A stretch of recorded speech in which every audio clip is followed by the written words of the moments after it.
Hello friends, it's Chromatic Sauce and welcome to my YouTube channel. In today's video, we're going to be finally finishing the Moth cover-up, the dagger cover-up, whatever it is. The Moth and Lilies that are covering the other tattoo. We're finishing it. We're just adding the white today. You guys have sat through a lot of minutes of me talking about this tattoo and like how I designed it. So if you want to see more of that process, definitely check out those previous videos. And before I get started, don't forget to comment, like, share, subscribe down below. Any engagement helps. If you just like this video, it helps a lot. And if you comment anything, I definitely would appreciate it. It helps the engagement, boost me out there.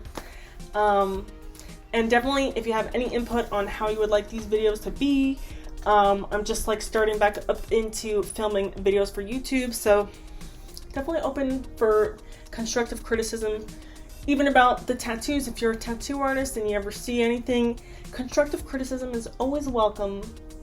Just don't be a meanie butt, especially to my clients, because I'll delete those comments. But anyway, let's just get on into finishing this cover up, right? We've been waiting for so long. So like I said, I already finished the black shading and all the gray shading. For the middle of this moth here where there's some skin breaks, I did go in and do like a light gray just because I didn't want any one part to be like pure white. So I did do a little bit of a light gray to like mute out some parts, but I left some, like a few parts like just skin, so it could be a nice bright white. But I didn't want there to be too many differences on that front. But then, there's one part where I realized as I started that I wanted to deepen up the body a little bit. You know, I want the wings to pop out. The body of the moth isn't the most riveting part. So I wanted to make sure that was like nice and shadowy before I went too far with the white, because I don't want to stain the white. Not too much of concern, but for white, you don't really want to lay black ink over top. Black is the worst ink to put over top of white ink. But yeah, so basically all the skin breaks, there's a little part of gray shading at the bottom of the moth wings, like the bottom moth wings. I did dark gray shading to disguise the shapes of the tattoo underneath, and to disguise like any of that darkness like from the black underneath. Like, you know, all the gray wash, all the tattoo underneath, you know what I mean. So basically I blended into that with the white. I did the dark gray, the light gray, blended into the white with that one. I might have done that later because I used a round shader for like all the skinny parts around all those black shapes in the like top part of the moth. So I just went in because I find a round shader packs color the best, most efficiently. You can just go fast and it's actually saturated. It was like the first thing that I could actually very easily saturate color with. So especially for something like a cover up, you're really aiming for saturation. You want to get the color in there. That way there's more pigment in the skin. The more saturation, the more pigment that can cover whatever is underlying. So I just packed in the white, knowing that some of the ink from the tattoo underneath will show through. But with this white packed in over top, it shouldn't show through as black. It'll show through as like maybe the darkest and medium gray. And if it gets dark like that, we can come back in and touch it up. Cover-ups like this, sometimes things show through after a couple months. You gotta see where it wants to be and like guide it towards the other way. Cover-ups aren't really an exact science. There's just like, it's more like theories, and every tattoo is different.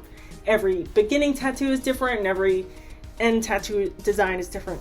Like I said, this one was kind of a challenge for me because there wasn't a lot of like skin breaks in the way of like the middle of the tattoo. Like the arm kind of didn't have a huge chance to leave it just wide open with no ink at all. So I definitely wasn't afraid to make the focal point the moth and just pack white around to give the illusion that that one's more forward. Those white pigments are going to heal brighter than anything that's like more tonal or like darker in the background, obviously.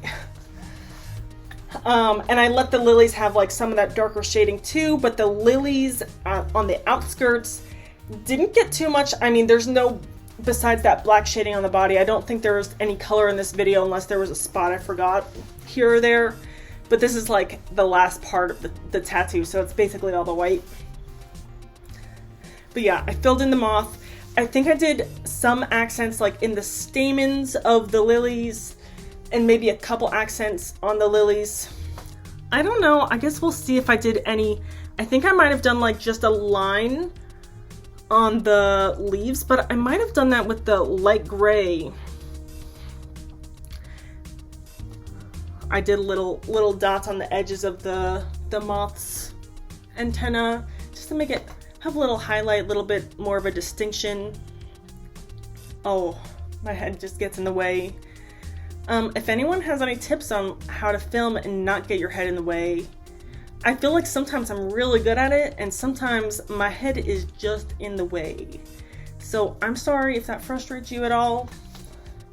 But we're having the full process. This one is actually not sped up as fast as the other one, so we get a little treat seeing it a little bit.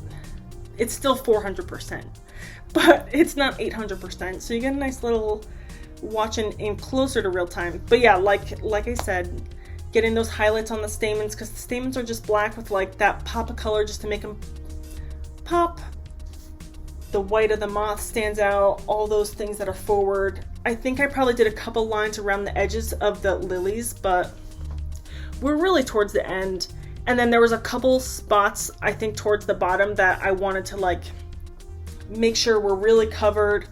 Some spots where like this is supposed to be a light spot of the tattoo and there's still a little bit of the old tattoo poking through a little bit. So I just like packed color over top and we're gonna see how it settles, see if we need to add dark shading in the background or if we just want to do like a medium gray tone for the background just to like disguise it but not add too much darkness to her arm, because it's already like, you know, it's a cover up, like there's some density to it.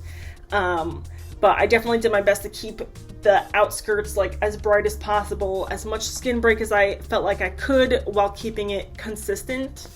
And then working with the other tattoo that I did in the background, like I'm really happy that the design was able to like leave this gap at the top between the fern frond and the lily that I added, because I feel like that just like adds to the elegance of like how the frond is like draped on her arm, because if it's cut off on both sides then it's like it's just a bunch of leaves. Like we want to see the shapes of the fronds, at least I do. So I was definitely glad that I didn't have to make the tattoo crazy big, but I felt like we could still pretty successfully cover whatever was originally there. And at least her leaving that day, I even honestly when the stencil was on, I'm like, I can't even tell where the original tattoo is here. I think in the videos a little bit more, I could kind of tell a little bit more. But I feel like a lot of people, if you didn't see the original, like a picture of the original tattoo, you wouldn't necessarily know. You'll see the picture of the original at the end. I'll have a little side by side with the video clip going so you can see the whole spin around.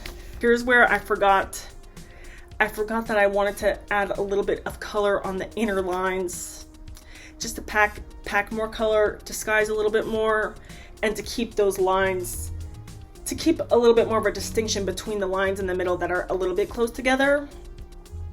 But yeah, just lighter colors, just making sure, like just doing my finishing touches and really not being afraid to like pack the color. A lot of times people put white in. I don't know about for cover-ups, maybe people who would tackle a cover-up like this would already comprehend the idea of packing color to make sure it's solid. But some people do white where they just do like just a line, and I feel like I can tell when the line is actually in there and probably gonna show up, and when it's like that's just some scratchy needle lines of white and it's not really gonna heal into anything significant. Like I feel like that's why a lot of people say white doesn't stay for me, because their tattoo artist like barely puts any in the skin, just scratches up their skin, couple specks of white. It looks white that day, it looks white for the healing. After like 3 weeks, it probably lightens up to nothing. But I'll have some tattoos that I've done and I can see like months later that the white still pops, and it's different for everyone. Like it does heal different in everyone's skin. It does disappear on a lot of people's skin, but I feel like even when people say like, oh look, it's gone, I can still see it a lot of the time, and you can always tell like how it was applied. So I always try to, whether it's a cover up or not, I always try to get my white to be packed solid. It's doing its job. It's being white pigment in the skin, like it's saturated in there. And I try to use it sparingly if I can. Now for a cover up, there's only so much you can do when you're covering something underneath. We got to get the highlights with the opaques. That's the name of the game for this. But like if I'm doing regular black and gray, I generally tend to try to go sparingly. I definitely try to make sure the tattoo is successful without the white. Like if I stand back, or if the client's like, I don't want white, the tattoo looks good, it looks done, it probably doesn't really need white. There's some things that I feel like always need white, like a highlight in an eye, like any really small tight areas, like the dots of a monarch butterfly. Always want to put white in like small gaps like that, like surrounded by blackness especially. But in general, I try to be sparingly with the white. Like I try to leave the skin. The skin's gonna be your brightest thing, even brighter than white, because white has like a heaviness in the skin. But yeah, and we're all done. And I got my little Bactine spray. Oh my gosh, I don't know how to use the polarized lens, but I think I'm really happy with how it turned out. You can see the original tattoo there and what it turned out like. I'm really happy with the outcome, and I feel like if anything does pop through a little bit, like if any of that texture pops up in the moth's wings, I honestly think that it would look fine. Like it would just look like natural texture in the wings. I guess we'll see as time goes on. It's not been that long yet for things to settle in too much. But I really think it would just like have a little bit of like a shadowy effect and not really look like there was supposed to be something else underneath. But we'll see how it looks. I'm definitely happy with how it turned out. Let me know what you think down in the comments below. Have you ever gotten a cover up? What was the biggest cover up you've ever gotten? Definitely let me know. I'd like to hear your stories. Would you guys like to hear any videos? Maybe on my other channel I could do more like videos that like answer questions about tattoos, or like, I don't know, if you guys have any tattoo story times, I've been told I have a nice voice. I can like read your tattoo horror stories maybe. I don't know, something like that could be fun. Anyway, comment down below. Let me know what you think. Let me know what you thought of the tattoo, of any of the ideas I pitched. And most of all, I love you. See you in the next one. Bye. Oh yeah, don't forget to check out my website, chromaticsauce.com.